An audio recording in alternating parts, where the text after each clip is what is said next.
Hello, beautiful people. Welcome back to our channel.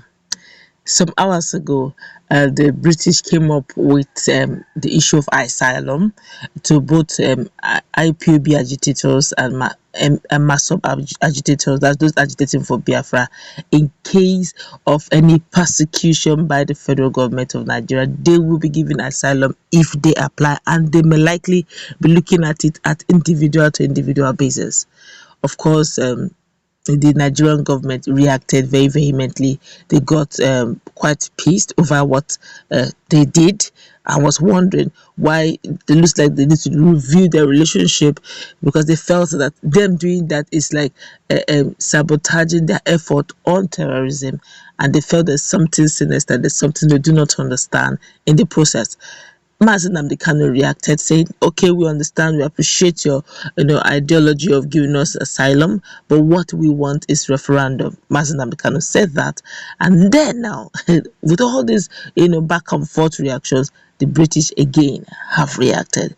But before we go into the newspaper to find out what it is, the UK responded to federal government. We'd like you to subscribe to our channel by clicking on the red subscribe button.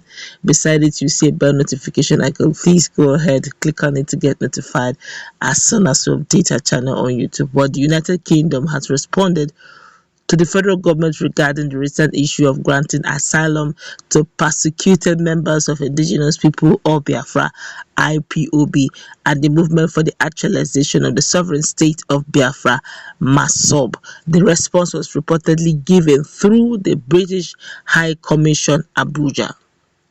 You may recall that it was recently announced that the United Kingdom will be granting asylum to members of IPOB and MASOB who qualify. Both groups are based in the southeastern part of Nigeria, predominantly occupied by Igbo people. The announcement by the United Kingdom was shortly followed by a response from Nigeria's Minister of Information and Culture, Lai Mohammed, who called it a disrespect to Nigeria. The Senior Press and Public Affairs Officer, British High Commission in Abuja, Christopher Olaoluwa Ogunmodede, was however contacted following the minister's response, and he reportedly explained the reason behind the move. According to Ogunmodede, the United Kingdom is blessed with a proud history of giving protection to people who are in need of it. Ogunmodede added that the United Kingdom does so in accordance with its international obligations under the Refugee Convention and European Convention on Human Rights, that's ECHR. Explaining further, Ogunmodede said, all asylum and human rights claims from Nigerian nationals are carefully considered on their individual merits in accordance with our international obligations. He, however, stated the official website where UK policy and information notes published, adding that they are kept under constant review and updated periodically. Ogunmodede revealed that an update to the Biafran separatist note is expected shortly on it. We only on why they published Ogunmodede said, we publish them since our decisions can be appealed in the immigration court, which are public, so it is clearer and fairer for all involved, applicants, their lawyers, their judges, stakeholders such as the UNHCR, to know what our position and evidence base is. Plenty things.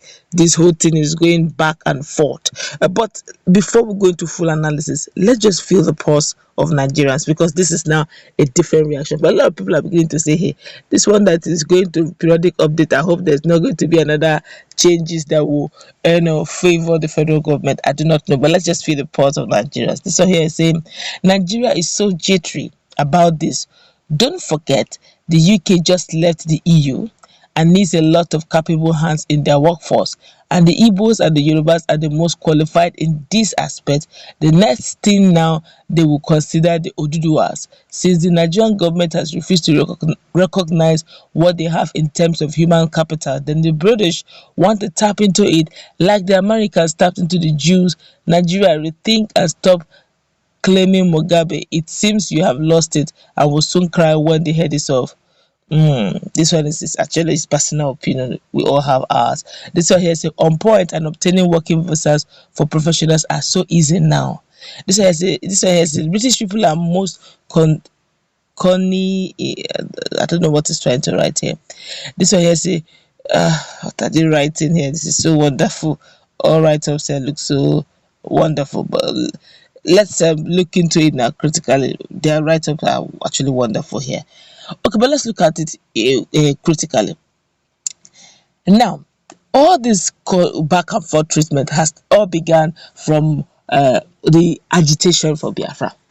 And over time, the international body have been observing critically without necessarily, interrupting the whole issue. But they are now saying that there are persons definitely who may be going through persecution because, unfortunately, because the right to life and self-determination, it is legal internationally, it is allowed, it's legitimate.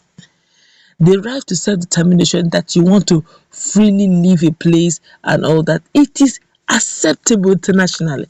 While in Nigeria they may call it a different name, they may call it treasonable felony, they may give it a name that's out of terrorism and all that, but international law is permissive. So while the British cannot come in and begin to wage into the matter, because firstly, Nigeria is a sovereign state, so you don't just burst into somebody's house and say, "Give me that thing." No, you have to, apply restraint, knock a bit. Is anybody at home? When the person open, you now do the needful, because Nigeria is a sovereign state. But internationally, what these agitators are doing is actually within the confines of the law, international law.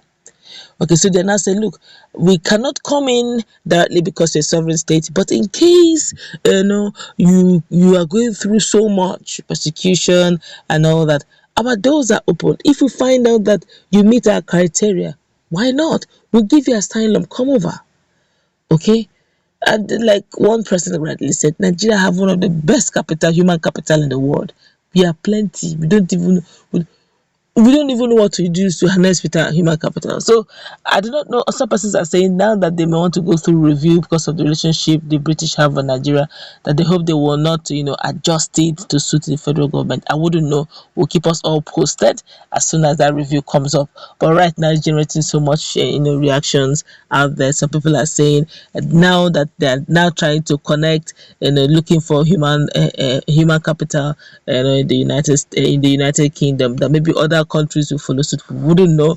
But let's meet in that conversation. What's your take on the latest response given to the federal government badge?